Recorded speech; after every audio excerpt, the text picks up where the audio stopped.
Mga kapuso, nagtungo si Vice President Sara Duterte sa International Criminal Court para hilingin na makita ang amang si dating Pangulong Rodrigo Duterte bago ang pagharap nito sa pre-trial chamber. Saksi, si Ian Cruz. Bago ang pagharap ni dating Pangulong Rodrigo Duterte sa pre-trial chamber ng International Criminal Court, nagpunta sa ICC ang kanyang anak na si Vice President Sara Duterte. Kasama niya sina Senador Robin Padilla at Attorney Harry Roque. Yesterday, there was a conference with lawyers, and we are here right now trying to access the former president. May mga dahilan kami, pero susubukan namin ipaliban itong kauna-unahang pagdinig na ito. No? Pero itong dahilan namin ay pribadong ipararating. Sa puntong yon, hindi pa raw nila nakikita si Duterte. Kahit ang bise ay hindi pa raw nakikita ang ama. Hindi pa namin nakikita ang dating presidente. Buong araw, kahapon, hindi siya nakita dahil di umano siya ay binigyan ng medical examination. So ngayon pa lang, ang problema dito sa ICC ay daming papel bago mo makita. So we have just submitted the form to visit him. Ang priority ko to make sure makita muna silang magkama. Kung pagbibigyan daw ng korte, 3 ang magiging abogado ng dating Pangulo. Pero sa ngayon, sabi ni Roque, si dating Executive Secretary Salvador Mejaldea pa lang ang kinikilalang abogado ni Duterte.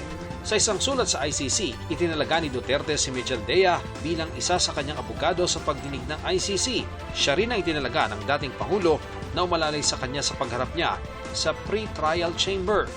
Hiningi rin ni Duterte ang tulong ng Office of Public Counsel for the Defense ay sa bumisita sa kanyang mga kinatawan ng registry.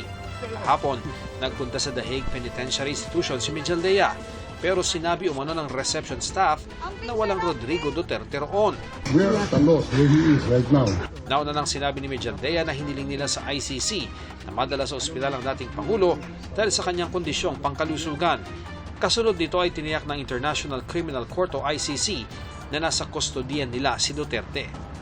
Dinala ito sa kanilang detention center matapos ang lahat ng medical check. Sabi ng tagapagsalita ng ICC, standard practice ang mahakbang para protektahan ang kalusugan at kapakanan ng suspect na nasa kanilang kustodiya.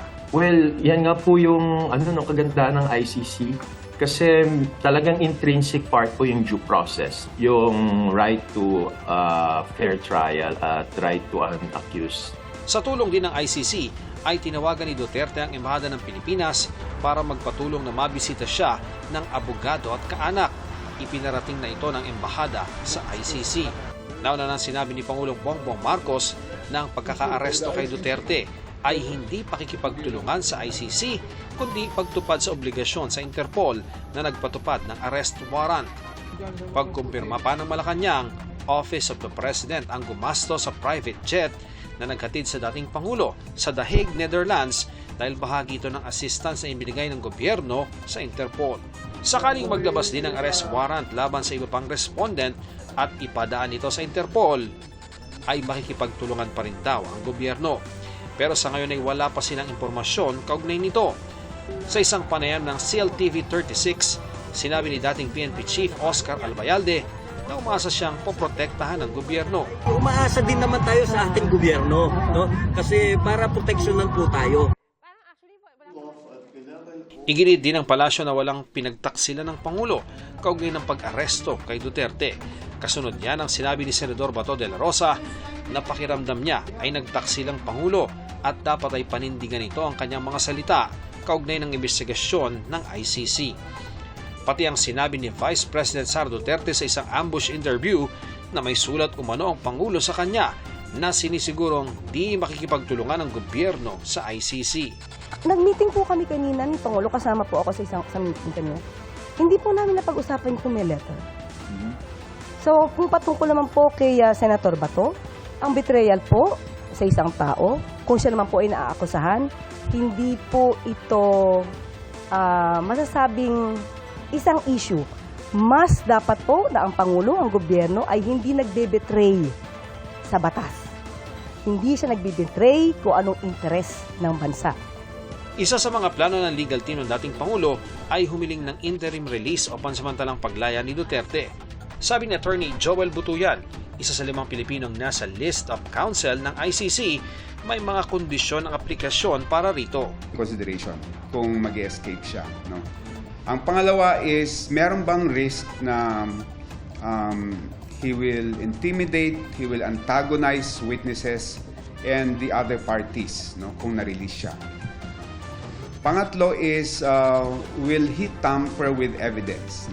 Hindi raw kasama sa konsiderasyon ng korte ang edad ng nasasakdal. Hindi rin daw madaling makakuha ng interim release mula sa ICC. Talagang kailangan mong, the burden of proof is on the part of the accused, no, to convince the judges that you will not fly away, no, from the court of jurisdiction. Pero sakaling mapagkalooban ng interim release, tila malabo rin daw na makauwi siya basta-basta sa bansa. Ang isa sa misis ng napatay sa war on drugs noong 2017, umaasang makakatestigo sila ng personal sa ICC para marinig mismo ng dating Pangulo ang kanilang sasabihin. Mensahe niya sa dating Pangulo. Sana po walang oplang tukhang. Buhay pa po sana yung asawa ko. Buhay pa po sana yung maraming naging biktima ng polisiyan nila.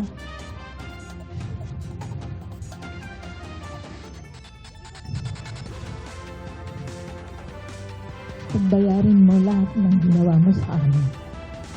Para sa GMA Integrated News, ako si Ian Cruz, ang inyong saksi. Mga kapuso, maging una sa saksi. Mag-subscribe sa GMA Integrated News sa YouTube para sa iba't ibang balita.